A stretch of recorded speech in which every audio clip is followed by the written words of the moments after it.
Welcome to Board Gamers Anonymous, a podcast about gamers and the insane fun we have at the table together. This week we are talking about Bruges. This is Anthony. Hey guys, this is Chris. And this is Dan. This is Kim. Welcome to the podcast, episode 7. This week we are going to talk about Bruges. We finally got it to the table. We're also going to talk about a few other hot games we've been looking at and have taken a playthrough lately.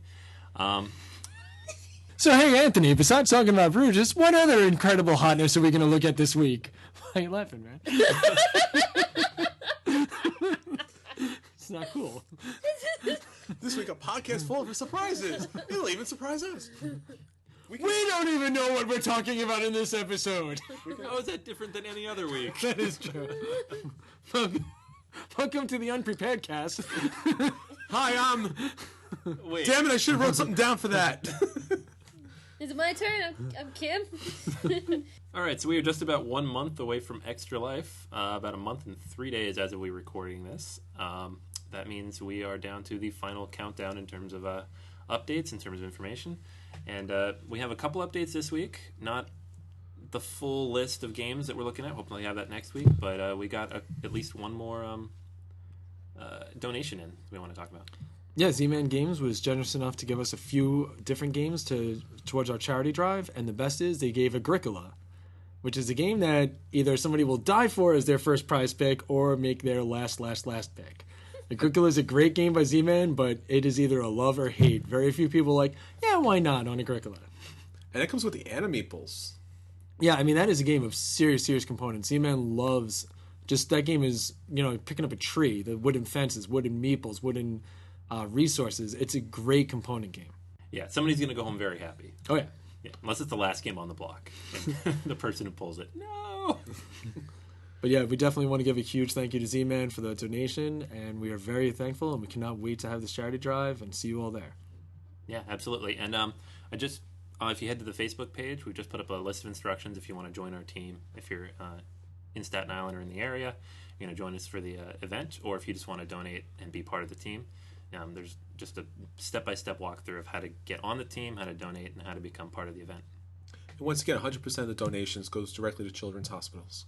Also this month in news, for your Star Trek fans out there, Attack Wing had its first organized play month.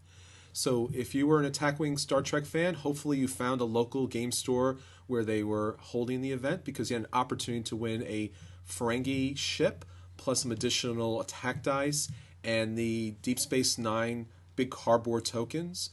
I've seen a lot of talk about this on Board Game Geek. People are posting their builds, really getting involved, really getting into this. This is a great activity to kind of bring together the community. And since Star Trek Attack Wing follows the Deep Space Nine story arc, it's really a good way to kind of reconnect with that great story and, in my opinion, the best Star Trek series of this current age, not including the original. Now, Anthony, did you show up at one of these events with your Star Wars attack miniatures and just do almost like the... Just to harass them. Yeah, like a Triumph the Insult comic dog, oh, hello, losers, I'm here to win today. I decided to use models that look good and are actually fun instead of your game. Like one of those, that would be great, right? No, but that's a great idea for next month. So bears the question, Chewbacca versus Spock. So there's one other thing in the news this week, and it's about Kickstarter. Now, Chris, we talked a lot about the different board games that we see on Kickstarter and the projects that we want to back. Even though this is video game related, it's something I want to make sure that everyone out there knows about. Okay. So there was a project for a game called Neverending Nightmares. Now, when you back a Kickstarter project, you always figure it's going to be for whatever you put in. But apparently, in this particular situation, a guy in Brazil pledged what he thought would be $95 towards the game. Okay, that's not too bad. Yeah, it's not too bad. But in Brazil, they use the comma, not a period, when they separate for dollars. Okay. So he ended up donating $9,500. Whoa. Yeah. But here's the really bad part. When you donate towards Kickstarter, your idea is, we're used to like Amazon, mini market products when we order, where we go, oh, wait, no, cancel. Yeah, absolutely. However, the problem is he was unable to do that because the project just hit its funding. Okay. With Kickstarter, you can only retract one of your donations if it's past its funding goal. So he was only able to get back a few $100s. Wow. Now, the good thing is the community chipped in. One other backer pledged $3,000 to help him recover because this guy was freaking out. He was unable to cover the spread. He didn't have enough money, and there was only hours left. So the rest of the community did get in, everyone up their backing, and he was able to retract back to what he originally wanted to pledge. But it is one thing for everyone out there, when you donate to Kickstarter, just keep an eye on what you put in, because you could be locked in for an amount more than you think you can cover. And like I said, if that project doesn't get past its funding, say it just only hits by $6 and you donated $300, you are in for that $300. So just as an idea for everyone out there, if there's a project you want to make, just take a look, double check it, triple check it, have your next door neighbor come over, verify it's the right amount, then hit submit. Yeah, I know the Dice Tower Showdown just did a podcast about the pros and cons of Kickstarter, and that was one thing that they did miss out on was that not only does it develop a community, but the individuals who are backing the game do feel a kinship to each other, and obviously they do here. And that's really great that they were actually pulled together for that. Yeah, and I mean, the fact that it was in the final hours, too, is amazing. People must have been diving on that as soon as they saw those updates. But, like you said, it's a good thing that it's a close-knit community, but it's also, you got to be very careful with these projects when you go into them like that. Sure, yeah. It definitely offers a lot of benefit, but at the same time, so much danger. Like we talked about last time. What was it, the game we were talking about? The thing that came to Atlantic City? The destruction, the Cthulhu that came to Atlantic City, basically. Yeah. The soon-to-be-released Cryptozoic Cthulhu. Yes. Monopoly hybrid. Yeah. So, and one other thing on the Kickstarter news, by the way, is, and this is on the plus side, that Reaper Miniatures have decided to do Bones 2. They want our money. Oh, yeah.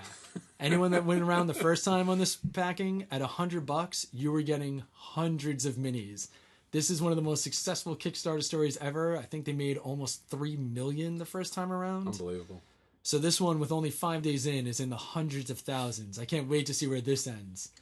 But I figure we're going to go for it too. Why not? We'll see how many hundreds of miniatures we can walk away with at the end of this backing. Yeah, I'll be painting for the next 3 years. Oh, it's going to be awesome. You're going to be painting mine too, so that's going to be even better. Yeah, right? Thanks for letting me know. So. I mean, I would do it, but I would rather them have it look good, so...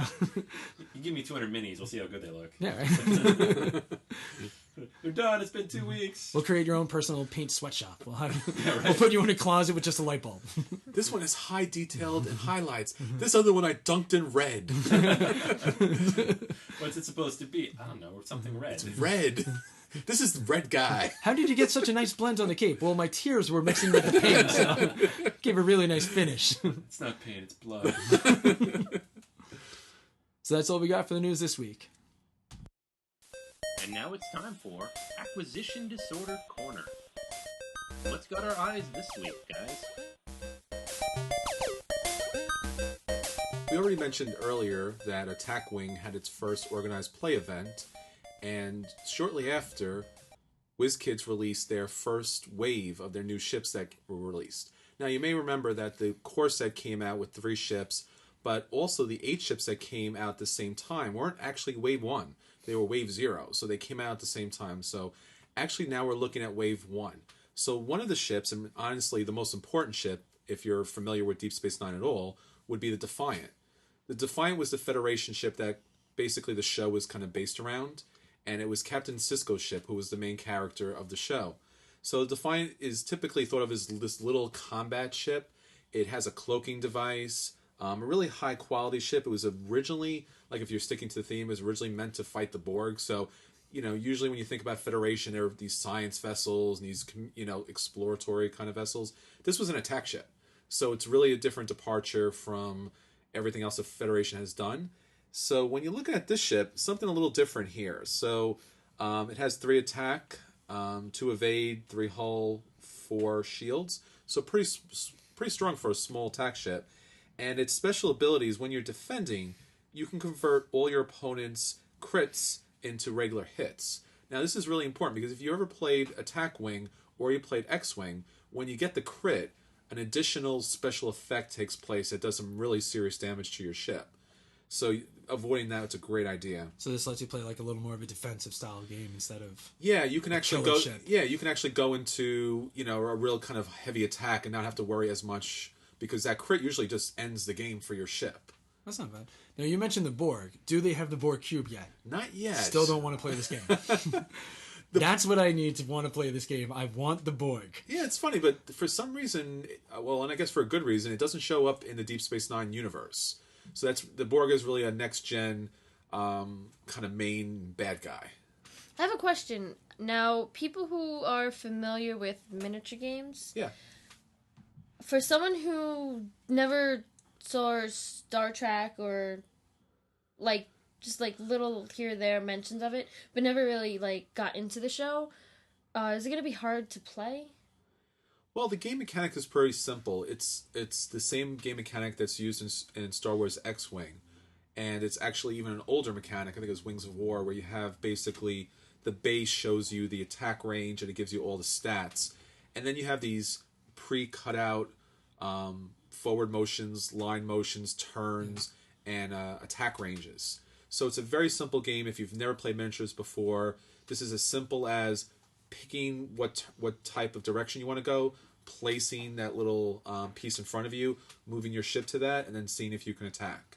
So pretty simple, but in order to really get the real flavor of the game, you should be a fan of it, especially with the Star Trek Attack Wing, because it really does play with its own universe. Now, the base, it's almost like a Hero Clicks thing where all the stats you said are on the base set of it.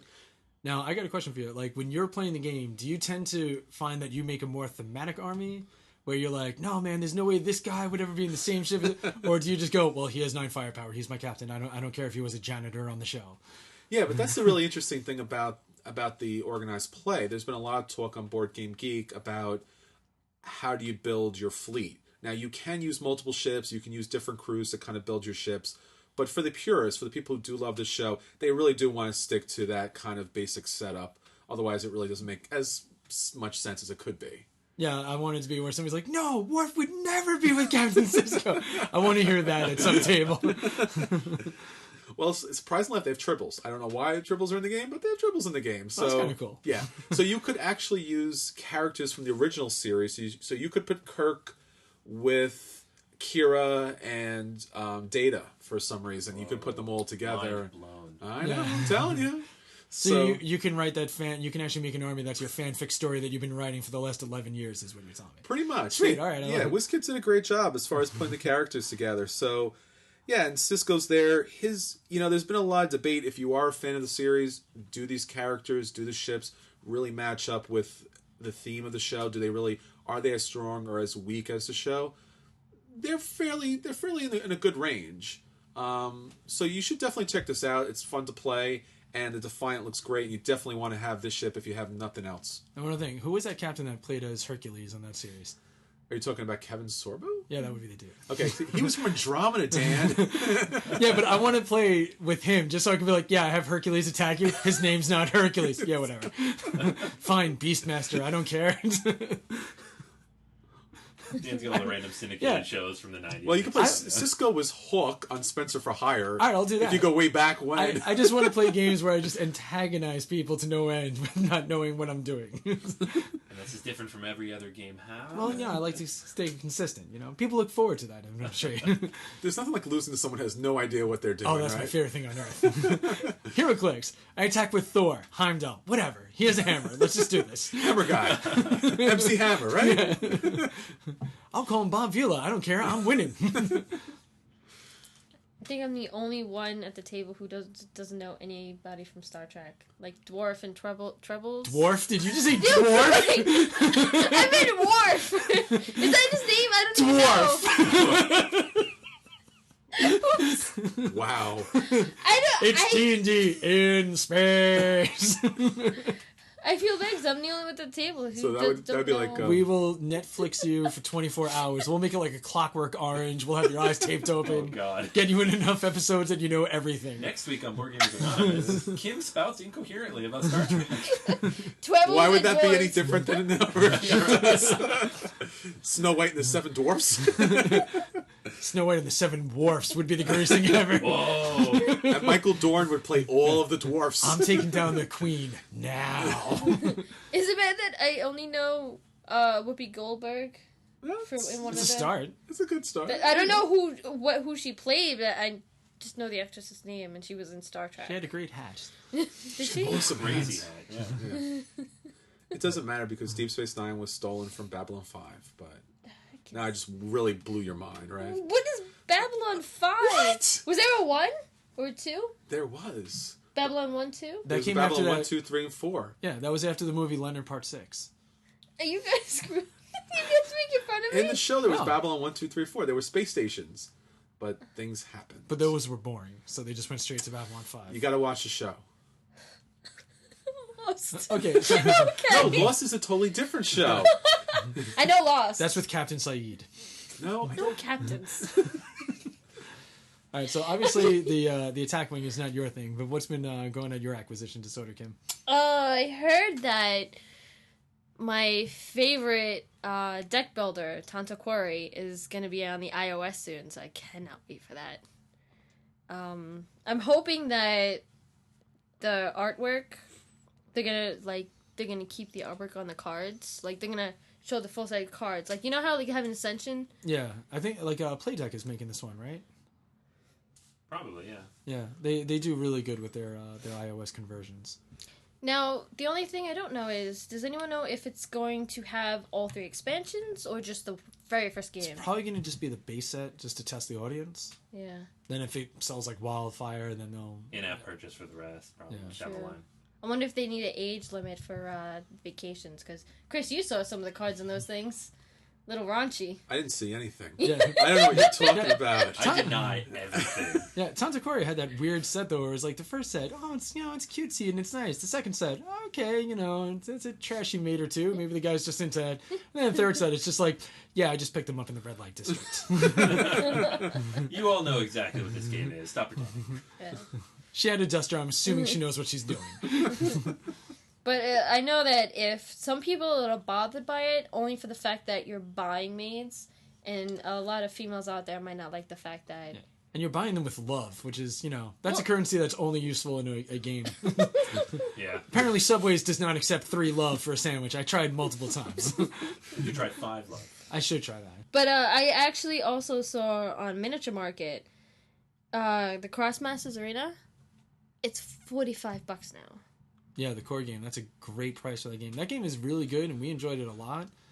And you ordered one of the expansions too, right? Like the 4-pack of guys.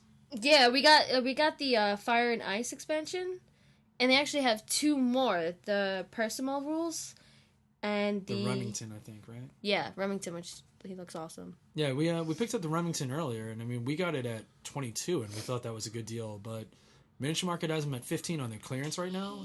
That's a great price. Can't go wrong with that. Yeah, it's like close to Kickstarter value at that point. Yeah, exactly. And I mean, like you look at the sculpts, you're like, oh well, it's just different color swaps or whatever. Like I've seen these guys before, but at $15, you can deal with those guys being only $4 a piece. That's a pretty good deal. Yeah, but like some of the color schemes now, they're pretty awesome. Like there's one, Ally McZeal. Yeah, the healer. Yeah. Is that really the name of the They do that with a lot of their guys. Nice. Is she a female lawyer? Yeah, there's a couple of names that are like Bill Tell. Like, I wonder what you're doing with that bow. So yeah, but I mean, it's not too bad for that price. I mean, I'm looking forward to expanding our collection and getting a couple more guys in. Yeah, and I like that they actually it's a miniature game where they come pre-painted. You don't have to worry about dungeon. There was like a dungeon game. Yeah, the Dungeon Command, same thing. The No, there was actually another one. It was another miniature game, but all of the miniatures you have to paint yourselves. That really Super Dungeon. Yeah, the Super Dungeon Explorer. Yeah. That one. Yeah, for $100, you have to assemble and paint. Pass on that. Yeah, I saw the box on that. I was like, oh, that looks so cute. I want this. And then I saw somebody pick it up, and they're just unpainted. I was like, is this how it comes? And you got to assemble them with glue. Later on, the other expansions, they got smart on that, but They were assembled. that's brutal. Yeah. It's like 2 hours to play, 700 hours to get ready to play. I don't mind the painting so much. I enjoy painting, but the gluing is never fun. Yeah, Especially especially on when like they're that 45 models or something like that. It's a They're lot of small, models to not do. big either. Plus, that's supposed to be, or at least it looks like a gateway game. So, like you said, Kim, it looks so cute. It's got those chibis, and you'd pick it up, bring it home, open it up, and just be horrified because this is your first game you ever have, and now you have to glue these little teensy tiny pieces together, and then on top of it, paint. That's not a fun thing. And then forgetting all the work, there's the cost because paint and glue is expensive. Yeah. So your $100 game just became $174. Yeah. And me and Dan were already traumatized from Puppet Wars gluing. It's like after that, I don't want to do any more gluing for miniatures. Oh yeah, that was rough. Yeah. And we're going to have the rest of our unboxing video of that very soon, too. Yes. So I can't wait to show you guys the details on these minis. They're so good, but they're like the size of a dime. Yeah. So You can see why the glue is all over the table now. pretty much. Right. So, Star Trek's all good and all, but Yeah. Yeah. but Fantasy Flight, of course. Be has careful its- with your words. I know what I'm about to say. Look, we got Dwarf here. It's going to mess you up. Sorry, it's Dwarf. Chewbacca versus Dwarf. Go! I said Dwarf now. Great. You're in my head. Oops. Anyways, X-Wing miniature game has, of course, new stuff coming out, but this one looks pretty awesome. It is the Imperial Aces expansion pack. It kind of goes with that Lambda ship that came out with the last wave, the Wave 3, and you're basically getting the 181st Imperial Fighter Wing and the Emperor's Royal Guard. So you can put together your whole little Emperor's entourage in combat, and it's going to be really cool. Is Jar Jar in it? No! And that's why the game is so Never. good. All right, because I know nothing of most of the Star Wars, Star Trek. The Imperial Guard, was that those red dudes? Yes. Yes, they look almost like they're Cobra soldiers. I'm Yes, in! yes. Do they have a... Oh, gosh. Okay, so, like Star Trek, I don't know much too much of Star Wars. The bounty hunter dude, is he in it? Boba too? Fett? Yeah. they Here's have- Slave 1, right? Slave 1 it came out with Wave 1, I think? Yeah. So, back earlier this year, Millennium Falcon and Slave 1. So those are both still available. They're actually not sold out everywhere, so you can still get those. Oh, wow, that's awesome. Yeah. So they're Yeah. $29.99. This is also $29.99. They're kind of in that slightly larger. Do you get expansion just set. one ship or two? This is 2 ships. Great. So it's 2 separate TIE interceptors. One is bright red, like those Imperial Guards, and the other one has red stripes. So they look awesome. That sounds pretty sweet. Yeah. Now, I got a question, because again, I know nothing of these games. Can I run, Slave 1 against a couple of your other guys, like a mix of good and bad or something, just for balance of game? Or is it generally recommended it's always, It's kind of good versus bad. I mean, some of the things fit in the middle, but really it ends up being, light versus dark. It's a Star Wars theme, so the smugglers and the bounty hunters are kind of ambiguous, but they really do kind of fit one side or the other. Is Slave 1 the name of the ship? Yeah. No, the reason I was curious is just point balance. If Slave 1 is so powerful that 3 lesser ships would be needed to kind of take it down. Because I know we were saying about we only got the starter set and the 1 additional TIE bomber so far. Yeah, I mean it kind of works out the same way with the points. So if you had Slave 1 up against 2 X-Wings, the basic X-Wings, you might need another ship in there. Okay. But it balances because they'll release powerful, Alliance or Rebel Alliance side stuff too. So Millennium Falcon could go up against Yeah, one, no problem. Other than being thematic, there's no reason why you couldn't mix the ships as long as you kept to the point total. Yeah, absolutely. Yeah, because Yeah, they do balance out that way. Yeah, I might pick up a Slave 1 just because I saw that model and it does look awesome. It looks amazing. Yeah, it looks really, really nice. And I mean, the price point isn't too bad either. No, it's $30 on MSRP and then I think 20 online. Yeah, Yeah. 2022. So that's not Just too wait bad. until the larger capital kind of ships come Oh my out, God, they're the gonna be so big. transports and Yeah. And one thing that I saw that's actually pretty surprising is, believe it or not, Barnes & Nobles started carrying all the attack wing. They had a full display. So Barnes & Nobles is trying to get in on that board game market and the combat market too. sure. I think you can pick them up at Target too. Yeah, they had a few of them too. Yeah. All right, so a couple of episodes back, I mentioned bootleggers. Miniature Market, Cool Stuff, all those sites now have it available for pre-order. I cannot wait for this game.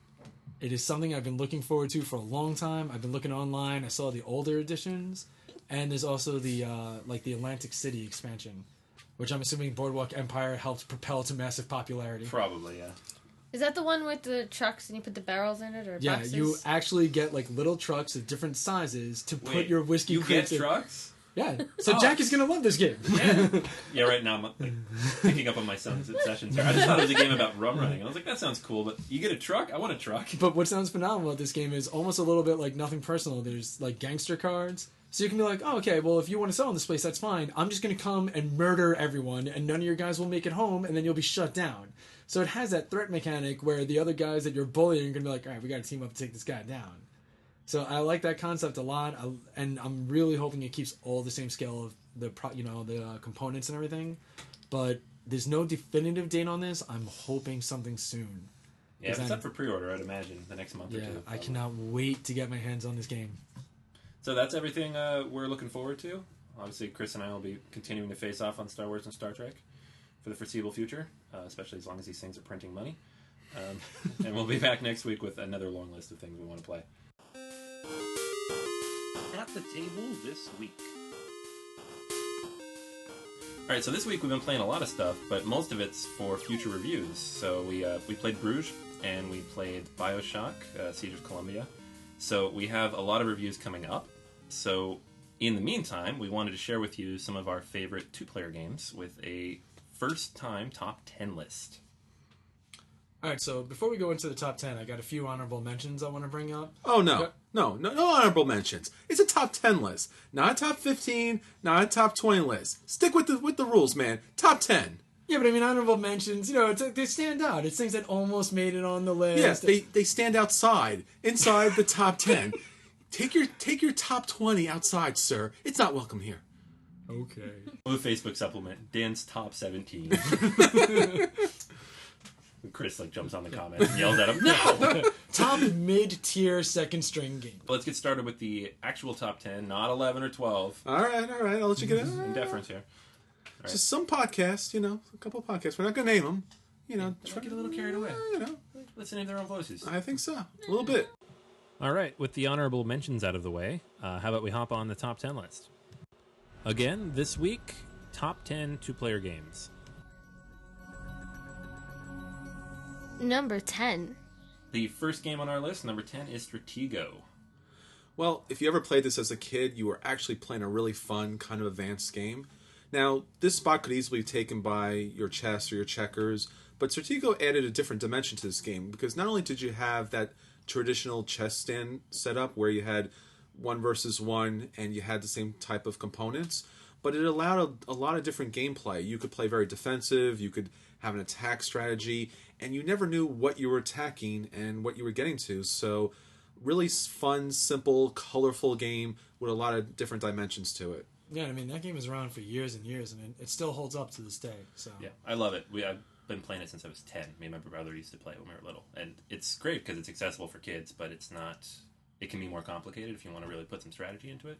Yeah, I actually saw this being played at the game store recently, and I was just surprised. I'm like, wow, Stratego. Someone's playing Stratego. I remember that was such good times with that game. Yeah, no, I mean, the list, now I want to go play. Yes, absolutely. Number 9. Agricola, all creatures big and small. Yeah, so Kim picked it up a couple of weeks back. We decided to try it out because we like Agricola, but sometimes the game's a little too long. This game's designed for just one-on-one. It comes with the animal builds, which are really cool. I like the fact that they give you pretty good components. And it's not too bad. There's no analysis paralysis. We make our decisions really quick in the game. It goes about 20 to 30 minutes.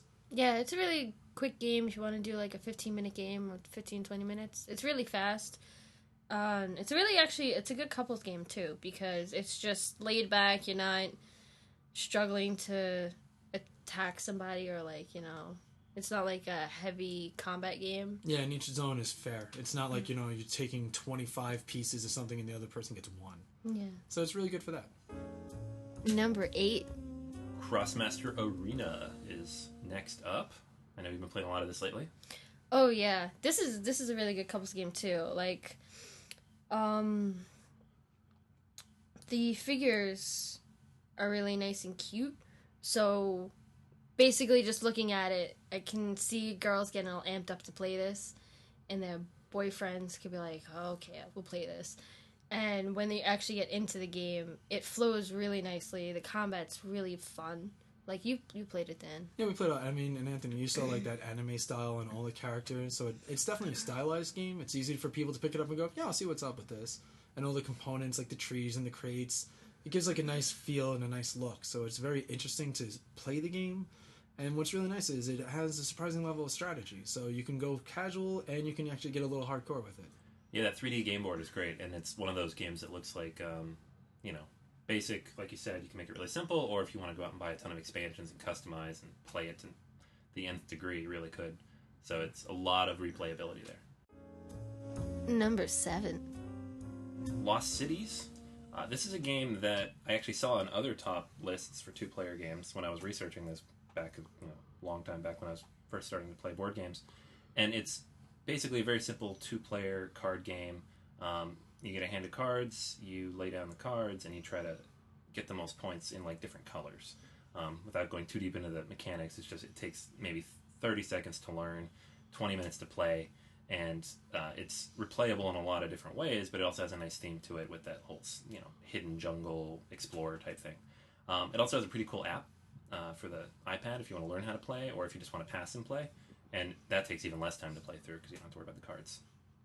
Yeah, those app games are great for that, and especially every so often we'll break out a couple of different games on there just because you can play them so quick, no cleanup. It's really good for one-on-one also. The pass and play with 2 people is fantastic.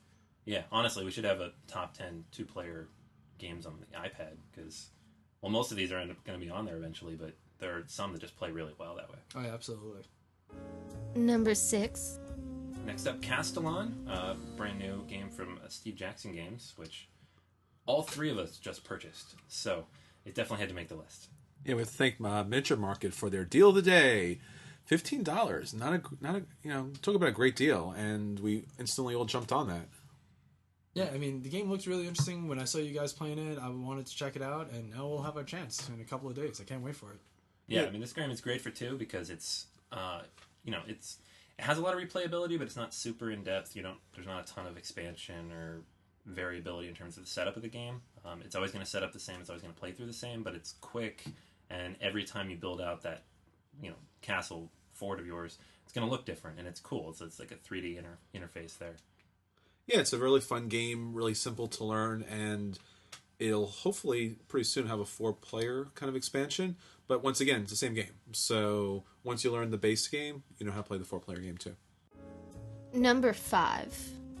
The Duke is next on our list.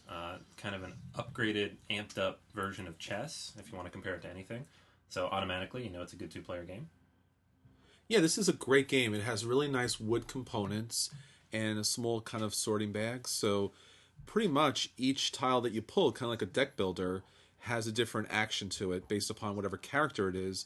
Then when you move the piece, you flip it over and it has a different action. So small board, you're only playing a couple of tiles, really fun. You can kind of break this out anywhere, especially at a small coffee shop. It's really a good game for that. Yeah, as you mentioned, when you flip the tiles in the Duke, I like the idea that so you don't know what your opponent's doing, so it's kind of harder to strategize because you're kind of going in there blindly. Yeah, that's one of the reasons I like this game so much. Is chess, I think we were saying earlier in the podcast, is very strategic, but not really as tactical. So yeah, exactly. It's if you memorize all these different strategies, you could play against anybody. But with the Duke, I mean, you could memorize what all the tiles are, and that helps you in a 2-player version. But if you're just playing, you don't know what tiles are going to come out because you're pulling blindly out of the bag. And it's going to be a different game every time because of that. And you could play the long game, you could play the short game, you could blitz, you could sit back. It can be a 10-minute game or an hour game. I think the box is 15 to 30, but, and I've played everything in that range and double that. So, and then there's cool, little mini expansions they're going to start to release too, like things like Robin Hood themed, they'll have the names, and then the movements of those pieces will be themed around that. And they even have the blank tiles where you can actually make your own tiles. And that's the part that I like the idea of the most. Yeah. That you can just be like, oh, they should have a piece that... Wait a minute, I can just make the piece that does that. And it comes with the stickers to do it. Yeah, so which you is literally fantastic. have everything you need. You can just buy the extra tile kit, which I think is $8. Yeah, that's a great job. Does it actually come with a clock where you hit the time, like in With chess? the chess clocks. Yeah, No, but that's a good idea. that'd be awesome. And And time. avoid the AP because, although because you're pulling the tiles out of the bag, you don't have a lot of options, so you're not going to spend too long thinking. Yeah, I still got to get in a game of that with you guys. Time to try that out. Fantastic game. Number 4. Mage Wars, number 4. Yeah, Mage Wars, I mean, I really enjoy it because it's really thematic. You have that nice little spell book as you're flipping through, trying to figure out how to outwit your opponent or what secret creatures you're going to summon or what fire blast or whatnot you're going to do. You actually get to feel a little, even though you're geeking out with a little plastic spell book, it still feels really good. And the tactical options are there, the game is there, the artwork stands out. It's a very fun game, and I really enjoy it as a one-on-one. It does take quite a bit of time. I hear that it could go up to 3 hours, but I played one of the games. It was just a quick game. You use half the board, and even I can see playing half the board every time I play. Yeah, the Apprentice version. I feel like the only way that game can go 3 hours though is if you play from Mole Man on The Simpsons, where it's like, I play this. Otherwise, I mean, the full games that I played, I only got on a couple, but they were about like an hour a game, so it's not too bad. You know, it may not be a in-between breakout game, but it is something to... I think part of that extra time, though, comes in building out the spell book. If you have spell books ready to go, sure, you play in an hour. Yeah. If you're sitting there and like, oh, what cards do I need, and how am I going to play this, and I don't know what this particular mage does, it's going to take forever. Which is fine, but then it's not a game you would just whip out and play with your friends, or a couples game, unless you're both really into that theme. Yeah, and I do like that, unlike Magic, you have it all out there. You're not getting random draws. So if you need that one creature card and you keep drawing land and land and land, you have everything accessible for you. Yeah, and what's fun is you can play different every time. You can, anytime you play a game, you can be like, oh, I don't like this guy anymore. I'm tired of casting this spell, and just switch up your book a little. Yeah, it's a lot of replay. It's a fantastic game if you're looking for something that's longer than like one of these shorter games that we've been talking about, but super deep and just infinite replayability. Just a quick warning. I've heard that, like Magic, you have those certain strategies and moves that just basically want you to burn the game. Yeah, like that tournament style. Yeah, that's why you just gotta... You gotta be careful with who you play with. If you see anyone that has a book 9 inches thick of all their additional Mage War cards, then you don't play against them. Yeah. And a little quick personal suggestion, get a couple of those like Reaper, miniatures. Have that on top of your mage card, so you get to feel like your mage is there. Yeah, I want to do that. You put the hero clicks on there for us when we were learning, and that was cool. That'd be awesome. I want my minis. Yeah, right. It helps. A couple of dollars, and you get to add a little more theme to your game. I like it. Number 3. All right. So number 3 is Star Wars X-wing miniatures or Star Trek Attack Wing. We're bunching them together. I feel like this is almost a top 11 now, Chris. I don't like this. Well, it's the same mechanic. It's pretty much just a different paint job. You still have the same cards, same game type. It's just a different theme. And Dwarf. Yeah. Yeah, I mean, it really is kind of the same game in terms of mechanics, in terms of how it plays. It's, there's going to be different things based on the cards and the teams you put together and the scenarios and all that stuff. But really, honestly, if you're choosing between them, and, we'd make a lot of play out of this, but it's really like, what theme do you like better? If you like Star Trek, go with Attack Wing. If you like Star Wars, go with X-Wing. And, is there any, hardcore players that just, get so into the game that if you do something that's not of the norm, you're like, you ruined the game for me? You ever get that? One of the iffy parts of the game is, while you do have these prefab movement templates, when you pick up your ship and then try to move it to the other side, it is possible to bump it a half inch, a quarter an inch, or even a centimeter, and that could dramatically change the game. And people kind of get upset about that. Yeah, I could see that. Yeah, it might be better off you always got to know the person you're playing with.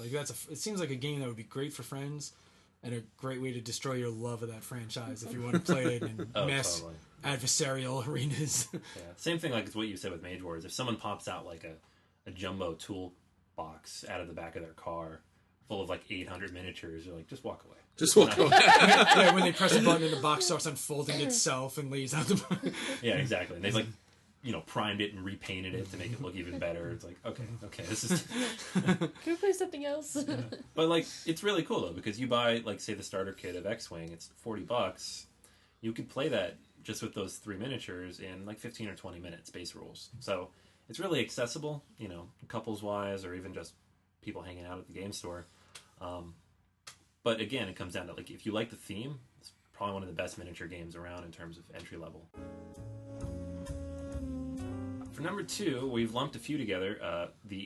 Basically the Fantasy Flight LCG suite of games. But at the very top of that list, which includes things like Game of Thrones, the Warhammer LCG, Star Wars, Netrunner. They're all different. They all have different rules, but it's all that whole same LCG idea. But at the top of the list, we're putting the Lord of the Rings card game. Yeah, I think what this one that stands above the rest is you get to play co-op, so you really do kind of bond a little bit. That you're going on this thematic mission together. You can make up your decks together to kind of balance each other out. So it really has a good synergy with the 2 players. And it's not just, I'm playing alone against you. We're playing together against something that's bigger. Yeah, most of the co-op games are bigger games, like Flashpoint, or, where it's 4 or 5 players. So it's kind of nice to have just this is made for 2 people to be going against this. And you can play it 1 player too. Sure. But I do like the 2 player on that. And in general, the LCGs, Netrunner, if you like the like that cyberpunk theme, that fits it. The Game of Thrones, if you've been loving the series or the books, that fits it. Like all these LCG models, there's pretty much something for everybody, which definitely is a standout feature. Absolutely. And the artwork is great, the card quality is great, and there's enough new missions coming out that if you do have a spouse or a partner or somebody that you just want to, or a best friend you're playing with often, every couple of weeks, every couple of months, a new deck's coming out, so you could always take on a new adventure. Yeah, and at that price point, it's great to be able to just throw a couple of dollars and just improve your gameplay experience that much more. Definitely. Yeah, there's something awesome about the LCGs for two people. I have two. I have Star Wars and Game of Thrones, and they're both great for two players. Like, whip them out at any time. Some of them play longer, some play shorter. Game of Thrones is pretty long. Sure. Star Wars you can whip through in about 40 minutes. I think that what kind of sets up the Lord of the Rings a little bit above that is if you either both don't know too much about the theme or too much about the history, since you're playing together, you're not really at a disadvantage. That's cool. Yeah, that's very cool. Yeah, that, and it's also like, Lord of the Rings, it's really easy to explain to people. It's like, hey, you see those things? They're trying to steal our stuff. We need to get away from them. All right, cool. Game's explained. Let's play. Yeah. And finally, our number one. All right, at the very top of our list is one of our favorite games in general, Summoner Wars. Yeah, Summoner Wars has been a long-time favorite of mine. There's so much variety of that game. That base set comes with 6 different factions. I think in total there's 17 amongst all the sets. And what I like about the game is, if you want to go in deep, you can customize. You want to just pick up the base decks, that's totally fine too.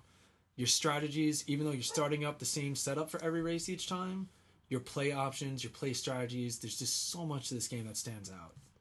And I think this is the number one couples game because the way you play, it's like chess, like the Duke, but you have much more variety where you have a summoner and you have to take out the other person's summoner, and like it's back and forth. Yeah, and like you really feel like that summoner is like your general on the field. Like some of them are, they have to get up in your face. Other guys, you just want to hide in that corner and pray. And I think what's really unique about the game is the races really do play differently. Oh yeah. So you can definitely, even though it's a 2-player game, there's enough different races where you can find your own style in one of those decks. And if you can find any style with any of the goblins, I'd love to hear about it. Hit us up on Facebook or Twitter, because I just can't win with those guys ever. I played against everyone using different races. Stomp, stomp, stomp. It's always bad. Yeah, what's up with the goblins? Someone's got to like them. So they have to win somewhere. Like, I can't imagine there be 2 of them if they don't win. Yeah. This game's famous for its balance-ish. I have this game as well, and it's one of the few heavier fantasy-themed type games that my wife actually likes to play. Probably because it's quick, but also because it's a lot like chess, and you get that whole kind of strategy feel to it. Plus, I think she also likes it because she beat you first game. Well, you didn't have to throw that out there. Well, Beats you like you owe her money. Right. I actually liked it because the first game I played against him, I beat him. And then the second game, I beat him. And then the third game, and then the fourth. But the fifth, he cheated. Yeah, I read the cards. No. No, he ate my walls. He got rid of my wall, so mercenaries. That's when I got the mercenaries from Cool Stuff. I could not put out anything, and that's why I lost. So he cheated in that game.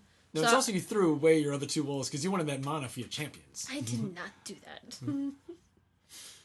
And once again, just like Magic, where you're kind of facing off versus one opponent, at least with this game, you have a set deck, so you're not at a disadvantage when you're playing against somebody else. They have their deck, you have your deck, you're really set to go. Yeah, and I mean, and every race feels good. Like, the game plays easy, and it also follows that rule. We said, when you got to be able to explain the game by the time you're done setting it up, you can do that with this game. You're moving 3 guys. You're attacking 3 times. You're getting rid of cards. Then you're going to play cards. It's that easy. And you're done. Yeah. And this also goes on the list of awesome iOS apps. Oh, absolutely. Yeah. I've gotten probably about 100+ games in on the iPad since it came out. And every so often you'll look online, $1 for each additional race pack. You can't go wrong with that. Yeah. So there you have it. That is our top 10 for the best 2-player games. Summoner Wars at the top, where it very much deserves to be, followed by Fantasy Flight LCGs, Star Wars and Star Trek miniature games, Mage Wars, The Duke, Castellan, Lost Cities, Crossmaster Arena, Agricola, All Creatures, Big and Small, and Stratego. So that is everything this week for At the Table and our top 2-player games. If you have any 2-player games that you like that we did not mention, please do share with us on Twitter or Facebook, because there are obviously a lot of really good ones out there, and this isn't meant to be like the only 10 good 2-player games. This is our favorites. Hey guys, this is Dan from Board Gamers Anonymous. Now, we always ask you guys to subscribe on iTunes and follow us on Facebook, and I know you don't really do it. I listen to about 15 or 20 podcasts a day. Whenever you listen to them, it's like, oh, subscribe. You're like, yeah, I'll do that later. And we know, you're thinking, I'm going to hold off into the holidays. I'm going to do it as a gift for them around the holidays. But here's my personal call to action. I am asking all of you to subscribe, follow us on Twitter, go into your sister accounts, your brother's accounts, hack into your parents' computer, subscribe on theirs too. Because this Thanksgiving, at the table, when I look next to my sister, who deals with international commerce banking and transferring millions a day, and my brother, who's currently a lawyer, and I look at my other sister, who helps charities and builds houses for the homeless, and my parents look at me in disappointment and go, so Daniel, what have you been doing since last year? I want to be able to say that I have been part of the 15th greatest board gaming podcast with our dozens and dozens of subscribers and followers. Help me look my parents in the eye with a sense of pride and dignity, and help me shut up my siblings. That's my personal call to action, folks. And now for the feature review. It's Belgium in the 15th century. The first stock market opens its doors. All of Europe has its eyes set on the wealthy and influential city of Bruges. Bruges is a game by designer Stefan Feld from Z-Man Games, in which you get to do a number of different actions, abilities, and skills to show your worth in the city of Bruges.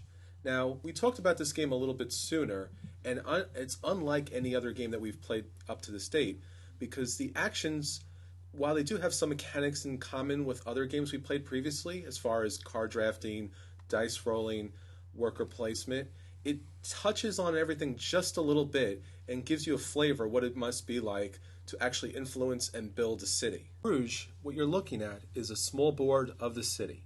This is a standard victory point game in which you're going to take a number of different actions to score victory points to move your city to victory.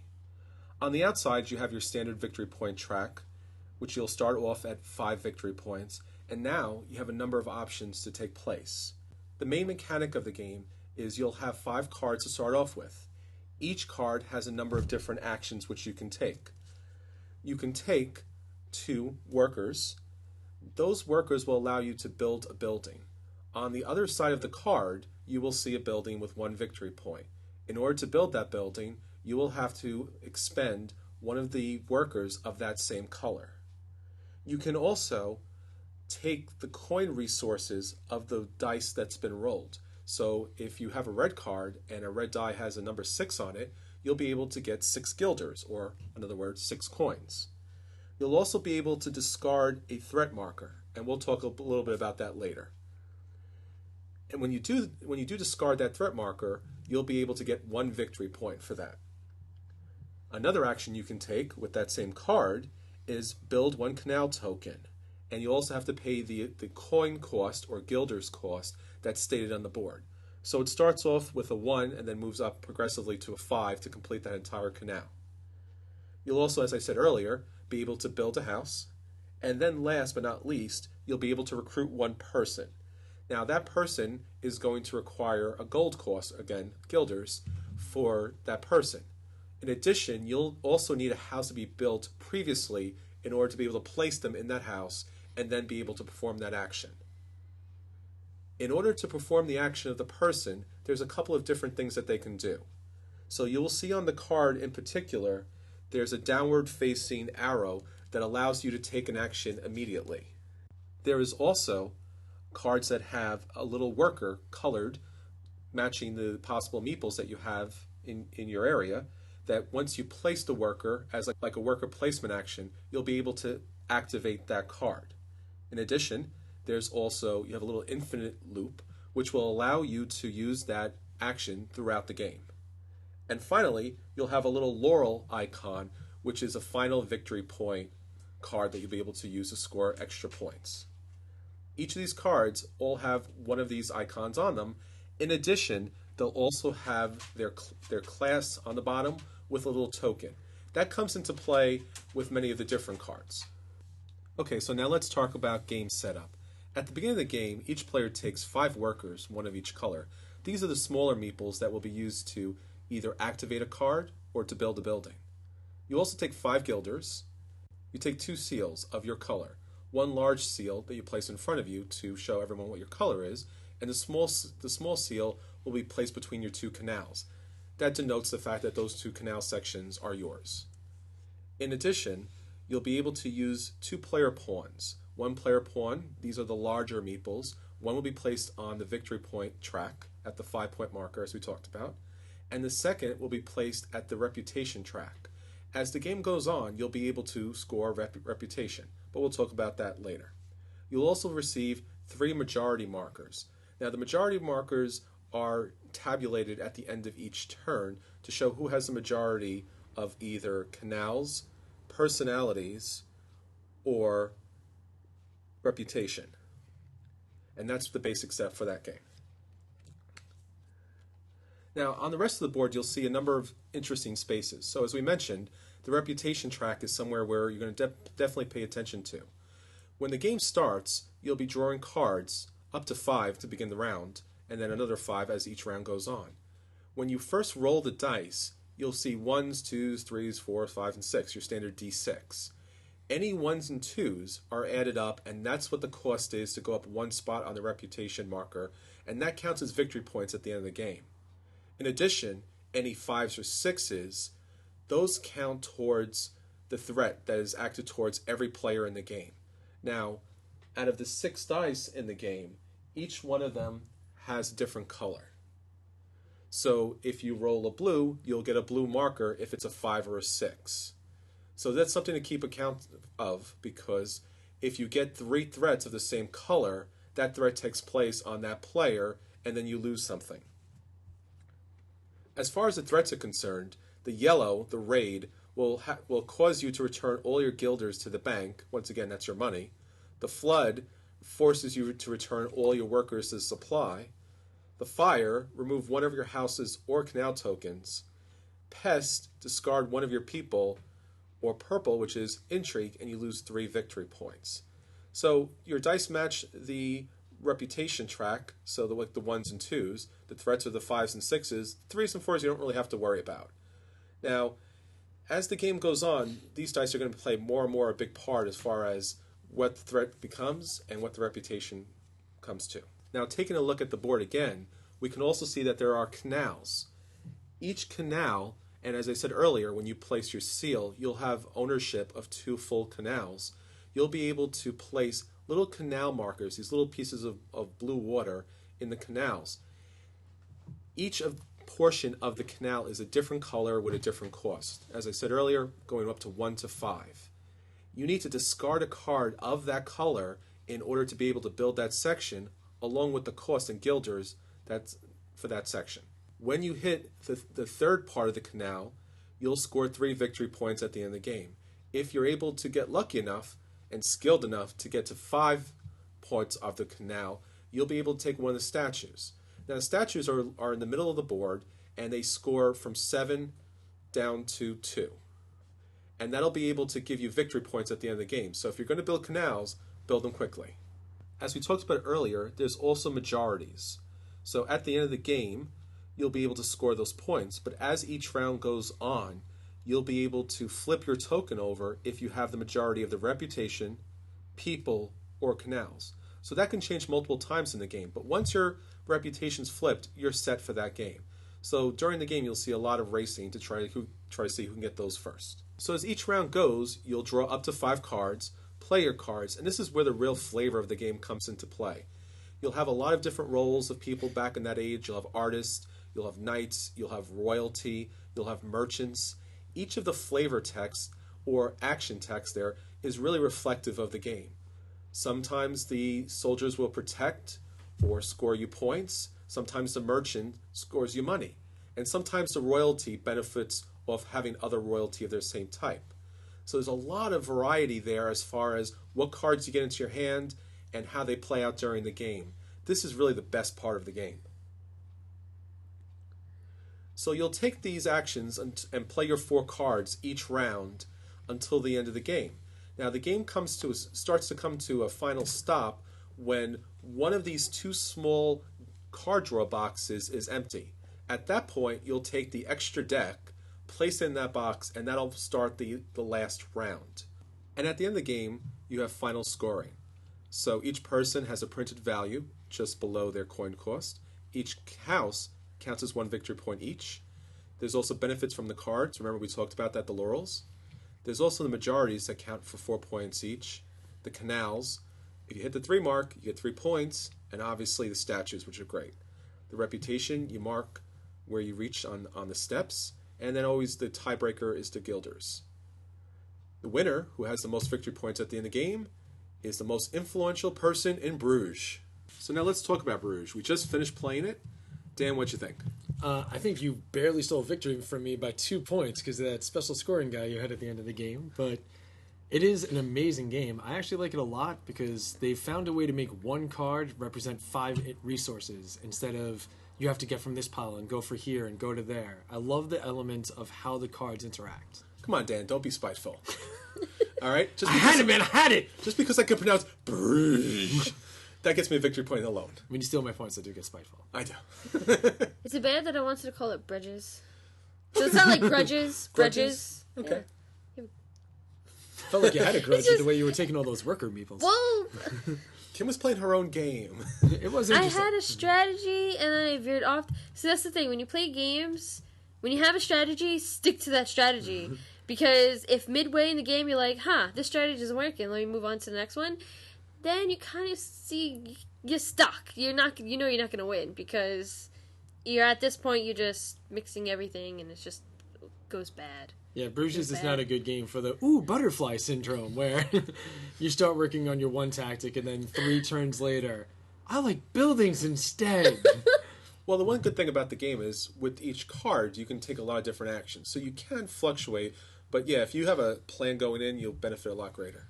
Yeah, and I mean, that's the one thing I like about this game, too. It's if you do have to change at your midpoint, you don't feel stuck. It's not like, I made a mistake getting those canals. Because you can still finish them off towards the end of the game. There's no setback or holdback. It's just a temporary move. So you can do a lot of planning in this game, and you can also just play by the seat of your pants, too. You know, it's like you can just freeform your ideas, and that still works pretty good. I mean, that's what I was doing. I was only 2 points behind first place. The only thing that I don't like is when you draw the cards, it has like the different colors on them, but you're not going to be definite of getting like a red or a purple if you need it.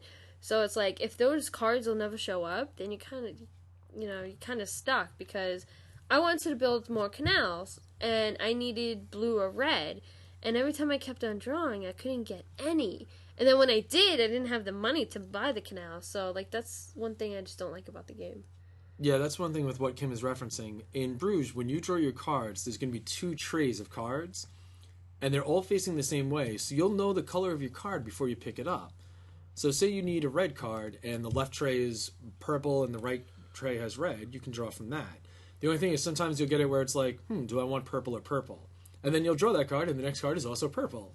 So sometimes you do feel yourselves like locked in a little bit, but also it lets you know that turn, that gives you something to work for. If you have 4 purple cards in your hand, beginning of your turn, if you don't want to use any of them, cash in 1 purple card to get 2 purple worker meeples. The next turn, just build 2 houses. So there's no bad hand in Bruges because everything lets you get versatility. And also what you're able to do is you can play 4 cards, but you can still hold on to 1. Yeah, which I did in the beginning. That queen card was unbelievable. So some of the characters you'll notice have a range of anywhere from 0 to 12 gold, and their cost corresponds to their power. Take, for example, at 6 points, there's a firefighter. You can use a red meeple to just get rid of one of your fire threats, and you get the victory point. So instead of having to discard the red card, you get to cash in the workers. But the queen card I had was a 12 guilder, card to buy. Any card that had an immediate action, she made resolve twice. So when I would play a card that would give me a red worker and 2 coins, I was getting 2 red workers and 4 red coins. So the people victory was the way to go for me because I was getting so much income from just that queen's ability. Yeah, the game has a good mix of luck and strategy, which I think a lot of games, they try to straddle that line. They don't always pull it off. I think this one does it well because you start each round with the dice, which is great, and then you have the quasi luck of the card drawing because you have the two colors there. Maybe if the one you need is not on top, you have to pull until you get it. You don't know which side to pull from. There's that element of luck, but it's not pure luck. So maybe you do see the color you need and you pull it. So there are a lot of things like that where you're not always you're not completely giving up, your next move to fate, but at the same time, there's always, you can get, I had 2 rounds where I literally couldn't do anything with my last 2 or 3 cards because they were all blue or purple. I'm like, I don't need blue or purple for anything. Plus, I noticed the people who like the game are usually the ones who are close to winning, and the people who do not like the game were basically dead last, right, Ant? Yeah. Pretty much. Yeah, I don't know. It's not... Now, do you think the game's terrible because you didn't get first place? Or? No, that's the problem, is when I don't like a game that I lost, and I'm like, I feel like I need to play more, so to make sure I actually... is it the mechanics or just that experience? But, I had fun playing it. But I'm not a huge fan of these games that feel solitary. There's very little in the game that you interact with other players. But you have to pay attention to what they're doing to actually schedule it. It's like Seven Wonders. Like, if you're not paying attention to what other people are doing, you're like, I'm getting tons of points, but they're not enough because someone else has more. I don't like that, and there's not enough interaction. And that was one thing I caught on halfway through, because when Chris had 2 of those milestone markers flipped over, we knew he was going to get 8 bonus points at the end of the game. I started looking out like, oh, okay, take, for example, the influence track. I was 1 behind you guys. I didn't think it was a big deal. But when I had that guard that let me go up 1 marker on the influence track, and I got to resolve him twice because of the queen card, I was like, now I can get the 4 bonus points for the end of the turn. And once I got that, I didn't care about the influence track anymore, but I wanted in on those 4 points. So I see what you mean about, you do have to keep looking around. The interaction on the game, it seems almost a little more like gacha style. Like, the cards that interact with the other people are like, hey, everyone, guess what? You now have a flame marker. I'm an arsonist. Yeah, but it only came out once. It seems like there aren't that many cards that do that. I had none in my hand the entire game. I actually, that's the one thing too I noticed. With the way I was playing, I may have actually had those without even noticing, because I would just look and go, I got a yellow worker. This is the yellow card. I need to make a house for one of my people this turn. Yeah, I guess I could have missed some, but yeah.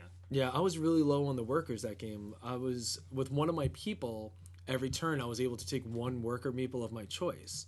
So I was never cashing in cards for the abilities. I was just constantly building houses. So half my cards I didn't even really read. I was just like, I need a house, I need a house, I need a house. So it could have been, I could have actually had cards that could have really swung the game, but I was too busy going purple, good, need purple for house, and not really looking at that part. Yeah, that's another thing where I kind of love and hate the game. I hate it because you need a house in order to recruit somebody. Because usually when you play games, you don't need a place for the person to live. You're just there. But I like it that it gets that more realistic aspect where you kind of have your own little town. You need houses, and you need people to live in those houses. They can't just be on the street wandering around. That's why I like it. But at the same time, I don't. Now, just out of curiosity, was your favorite part that the first players decided who had Belgium chocolate most recently, and that's always going to be you? Oh, yeah. Worked in your favor. Those little seahorses that you eat have come in beneficial to this week. Right? Yeah. It's a classic Euro. There's a little interactions, a little got you stuff. So I had a couple of cards in my hand. I played 1, but I didn't play the rest. As far as I brought everyone down 1 step on the reputation track. But they're typically a little more expensive. So this is kind of like making your way through the city, building up your own power base. But as Dan said, you kind of keep track as far as how everyone's doing on victory points. I think one point Dan had no canals and ended up with the most canals at the end of the game. Yeah, and again, that's what I like about the game. It does have a nice wide range of variety that you can do throughout it, and you don't feel that you made the wrong call. Like, if you started out going for people and later on, this is one other thing I actually noticed too. This game actually lets you make engines. It made me feel like Spirium at one point, where I had the guy that every turn let me create a worker, and then one of my people was for a red worker, I get 3 coins. So technically I had a Spirium engine going on in my city, which made me happy. Yeah, your setup was great. And this game, looking at it, having played it, there's nothing I can see and I'm like, oh, they should have done this or they should have done that. It's a really well made game. The theme is fantastic. Like, it's really well implemented. The art is great. I just didn't like it personally as much, so I'm having a hard time being like, oh, it's because of this or that.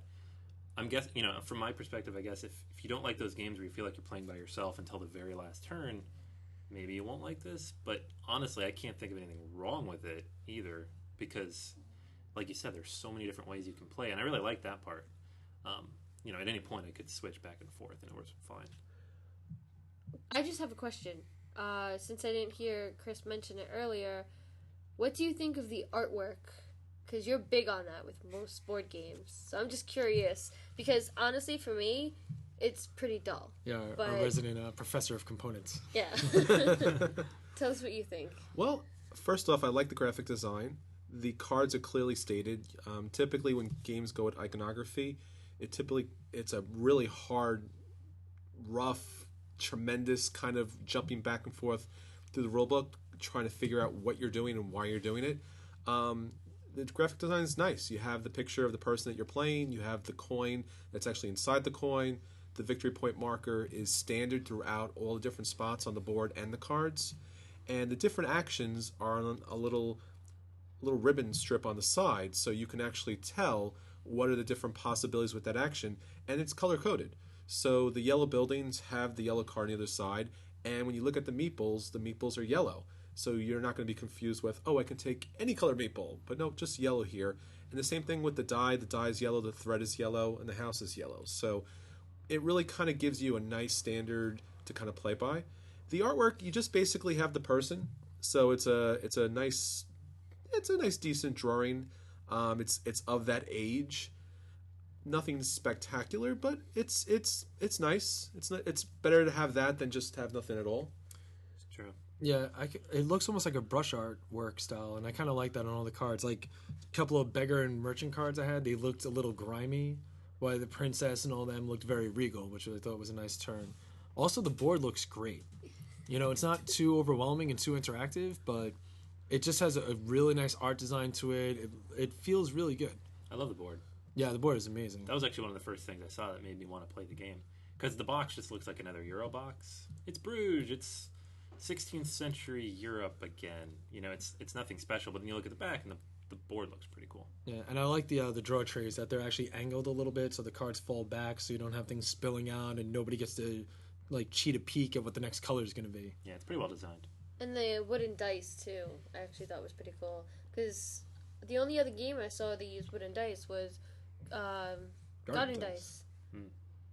And also, Kim, you finally got a purple die and purple meeples. Yeah. Well, it couldn't be a purple meeple, though. That's what I'm saying. When people have to pick their colors, they should have it where it's purple. They have these 2 discs in the game, right? One just lets you know which is the marker, what color you are. And then the second one, you place on the board to find out where your canal will be. It looked purple, the 2 little discs. And that's why I was like, oh, okay, I'm going to be purple, but it was blue. I would like it. You were betrayed! I was! By the lighting! Yeah, this is not a friendly game if you're colorblind, we should say. Yeah. There is a lot of color coding here. There is no shapes at all to that. One thing I would have loved on Component is if the seals for each of the different color players had a different family crest. It's all the same image, just different color. That would have been phenomenal. You would have actually felt like that regal lord. Yeah, but now you're just playing too much Game of Thrones that you want Game of Thrones crests on there. I don't even understand what too much of Game of Thrones means.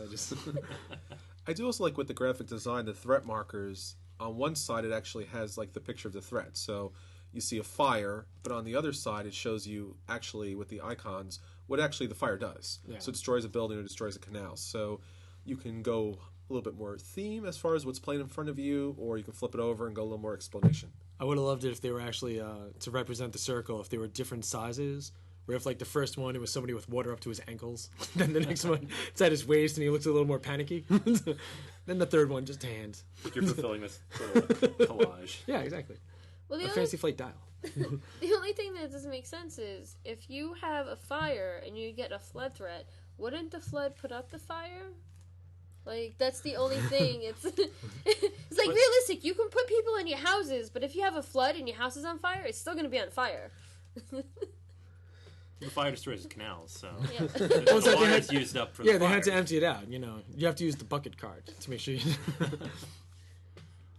I'm sorry, Z-Man. You're director of game continuity. Yeah, I mean, like I said, the coins too. Like the coins are pretty good. They're at least different sizes, which is always a bonus. Yeah, going back to our Spirium conversation. Oh my god, metal coins in this game would be so nice though. Yeah. Some nice heavy gilders in your hand would make you really feel like that merchant. But the cardboard quality is a nice stock, and it's thick throughout, so not disappointing there. The dice are nice, as we talked about, and the little boxes are cute. It would be nice if there was some way to kind of close the small boxes so that the cards wouldn't have a tendency to kind of fall out when you pack the game away. Yeah, you might have to like put a baggie around them or something like that, or you don't want to have to keep separate deck boxes in that just to unload the deck box into those trays. And also, I noticed, like, a lot of people like to sleeve their cards. You won't be able to sleeve your cards if you keep it in those little boxes. Because it's not going to fit. It's Yeah. possible, but probably highly unlikely. Yeah, You'd have to get the really tight ones. Yeah, like you would have to probably use like the penny sleeves just Yeah. because they're so thin that you would be able to, and even then they may not fit in that tray anymore. Yeah, it might slip out really easy. Because you handle them a lot. And You the do. cards that you handle more, you'll see a wear. So Absolutely, because those cards you're playing them in your hand, you're building them, they're going in front of the table in front of you, so it does get a lot of use. Yeah, but that's like genius by Z-Man's part. Like make a great game that's really fun and accessible where every card you have to handle multiple times. Wear them away with your greasy hands, my children. Buy another copy, won't you? The only other little small fall down is the box insert. It's just basically squared off into four quadrants, so it's usable, I guess, but it could just as easily just been an empty box. Yeah, I mean, I guess like the idea is like, you know, it looks like it actually has space for like expansion ideas, and that's one thing I like about this game too. I can see it being ripe with expansions. Yeah, you could definitely put another expansion pack for just the different personalities, or as you said, different houses. Maybe each house would have a special power that they Yeah. can activate during the game. That would actually be a pretty cool addition. I was gonna say that Or more interaction between the players. because I mean, Pandemic ended up getting 2 expansions, so Z-Man's not a company that's against going for expansions to one of their bigger seller games. Oh, absolutely. And this game seems really accessible. I can see this one starting to pick up more and more momentum as the year goes on. Yeah, and for the complexity, the price is pretty good too. It's $49.99 MSRP, and for the amount of stuff you get in the box for a Euro style game, it's a pretty good price. Yeah, they can definitely take out these decks, and like with Agricola, you could have like a Z deck or something where there's a lot more interaction, or even different artwork if they wanted to. Yeah. Oh man, I would love to see it do a crossover with like Nothing Personal, where it's like gangsters roaming into your city in Belgium. Bruges Underworld Edition. The Belgium gangsters, eh? I'm bad with accents. I don't know what. I don't know what a I'm Belgian gonna accent. try. All I know is they have waffles. Better And delicious. This game should have came with chocolate. Oh my Look, God. if Z-Man's going to put coasters in one of their games, why not Belgian chocolate? Or waffle coasters. Waffle. Oh my God! They didn't want to complain about the coasters. That would have been the greatest coaster. It looks like a waffle. Chocolate waffles. Oh. But yeah, I mean, this game, like I said, I didn't really run into it for a while because, you know, I'm like, I played a lot of Euros lately. I don't really need to jump on something like this. But having played it, I actually had a blast. I'm looking forward to the next time of this, too. Yeah, you guys only played the first time, so I think, multiple plays, you'll actually get more of the flavor and get to see more of the cards. You don't play all of the cards because just the way the hands kind of go out, so you don't get to see all the different synergies that come together. This is my 4th time playing the game, my first time winning the game, and I've just lost by a couple of points each game, and our game was actually pretty close. So I think as you play the game, you get an idea of how to play it. Yeah, I'm hoping so. I'll play it again. I don't think it's one of those games that I play the first time and I want to burn it. I just didn't love it right out of the gate. So I think it is one of those games, I think, where because there's so many things you can do, like Kim said, you need to pick a strategy and run with it, and I didn't think I did that until a little too far into the game. You don't know how many rounds there are going to be, so you can't be like, all right, we're halfway through the game now, because you don't know that. Yeah, because That really affects it a little bit. like Chris mentioned earlier in the walkthrough, the way that the game ends is one of the draw piles, when it runs out, you use a little stack of side cards to fill that tray, so there's still options. But if people keep picking from that one tray, this game can actually go really short, or someone can intentionally drag it out where if they need time, they'll draw from the tray that they don't necessarily need but has more cards. So it does give an interesting variable like that. Yeah, and the Reputation track has 8 slots. We played 8 rounds, and we almost drained both sides. So I think if you use basically all the cards, you're going to run the 8 rounds, 8 or 9 probably. But like you said, if you just went through one side only, you could probably do it in 4 or 5 rounds with 4 people. So, like, when you were saying how, like, you weren't really developing your strategy until a little later in the game, too. Yeah, like the 3rd round. Yeah, this was the first time I ever saw a game where you can, like, buy influence and victory points, and you didn't do it. When you said no, I was like, what happened? Are you feeling okay? I thought I had a strategy, and I was like, that's not going to... Well, the problem was, once you fall behind on that reputation track, it's hard to catch up unless you have a card for it. Like, you had a card that jumped you up 2. And that, so that's one thing. And I had a card drop you down 1. Yeah, so that's true, but the one thing that's good is the reputation track is still victory points at the end of the game. Yeah. So even if you aren't getting that lead card that gives the extra 4 points, you're still getting something out of it. So it's never a wasted venture. And if it's ever just 1 gold or 2 gold to do it, it's almost always worth doing unless you definitely need those coins for an end-to-turn maneuver, like you have to build somebody big or something like that. Because the payout in the long run seems totally worth it. I think on the highest end of that reputation track, you can get 12 victory points. That's like a Kim move, just getting 12 points in one sweep when nobody's looking. That's a what move? It's a Kim move. You always do that little sneaky at the end of the game, like, oh, I don't know what I'm doing. I don't know what I'm... Bam, 40 points. Well, yeah, that's with games I played before. I haven't played this one before. So. Yeah, but now I know what you're going to be doing later. And that's one thing I do like about this, too. I like the fact that you cannot necessarily go into it every time going, oh, I'm going to always go for canals first. The canals are the secret. Because you might be giving up incredibly powerful cards just to build that canal that if you build early can be warranting you tons of victory points. Like, you can't have that, well, I'm just going to do people. I don't care about the rest of the board. Because if you get garbage people, they're not going to do anything for you. But maybe those extra 2 statues from the canals, you're looking at over 20 points. Yeah, the hand of cards really do determine how you can play the game, and it does alter your strategy. So everything's worth points, so it's a bit of a victory point salad. But if you play your hand right, if you pick the right colors, you can kind of generally follow a particular strategy. But in the end, you want to do a little bit of everything. Yeah, exactly. All right, so Dan, what do you rate this game? I am definitely enjoying it. I like the variety. I love the art.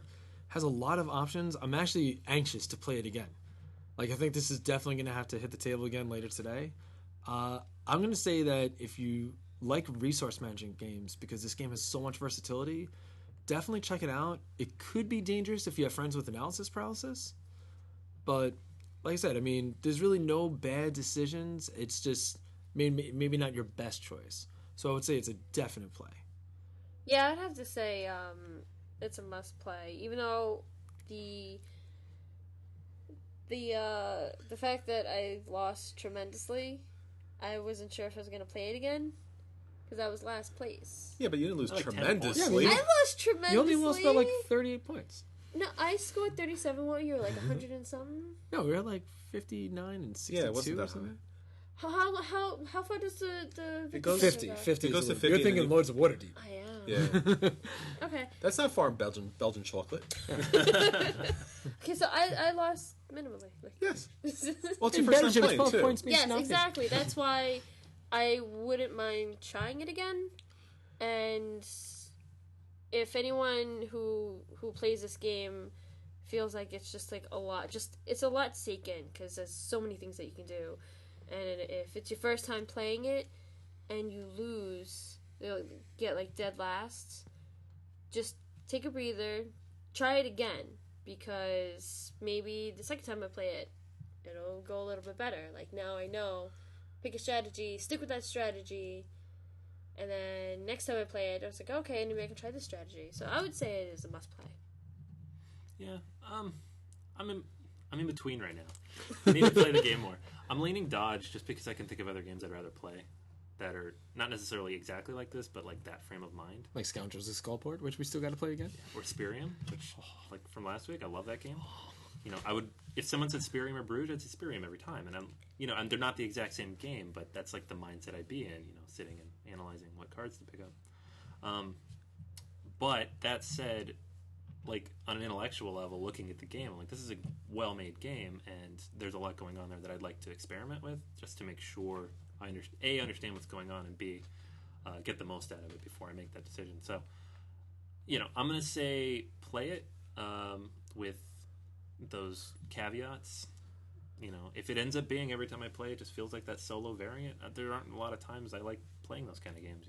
Well, this game, one of the things we haven't said yet is, at least for the Euro market, this is probably a light Euro game. There really isn't a lot of things that you're managing. There are a lot of things you can do, but you're not managing farms and having to pay for feed your workers and things like that. So it's a really simple game. So if you haven't gotten into Euros yet and you've been looking at them, especially since most of the Euro games kind of have this, as Dan was saying earlier, this kind of generic box with some European-esque 15th, 16th century people kind of in the background of a city, this is actually a nice game to start with. It'll teach you some of the basics. You have some card management, you have some drafting a little bit, you have some rolling of dice, a little interaction, not a lot, but typical Euros do have that kind of solo mechanic where you're building your own little world. For me, this game, it's tilting on a buy. I definitely would play this again, and I would recommend playing with others, because once you kind of get to play through the cards, like Spirium, I think that was the same thing. The first time we played Spirium, you don't know what's coming up next, and you don't understand the possibilities, so you're just kind of like, there are these cards, and I should buy all of these cards because I don't know what's coming next. So for Bruges, it's a little bit the same. There's a lot of different possibilities. Dan had was it the Queen, Dan? Yeah. That had like that double action, which was just awesome. Amazing. It's like, I get to play 2 and 2 and 2 and 2, and it was really stacking up. So there is a little random luck element on what cards you get into your hand. Now, while you can pick the colors that'll benefit your buildings, your workers, the dice in the future, you're not really sure what the personality is going to be, unless maybe in the future, if you had a real card counter mind, and these guys come with this color, and I can move them this way. But otherwise, it's a real diversity. It's really random kind of people who maybe you'd walk into back at that period. So if you're into Euros, try it out. I think you'd like it a lot. If you haven't gone to Euros, I think this is still a great game. The components are great. The artwork is great. And I think you should definitely pick this one up. Great job for Z-Man Games. Yeah, absolutely. And you said you were thinking about picking it up. I mean, we might have to look into pulling our resources together to get this game as a permanent part of our collection. Yeah, Stefan Feld really hit this one out of the park, at least for a nice intro Euro game that doesn't hurt you, doesn't cause AP. You're really just playing through it. It's a light game. Have a good time with it. All right, and that's our review of Bruges. This is Anthony. This is Chris. This is Kim. This is Dan. And until next time, we'll save you a seat at the table.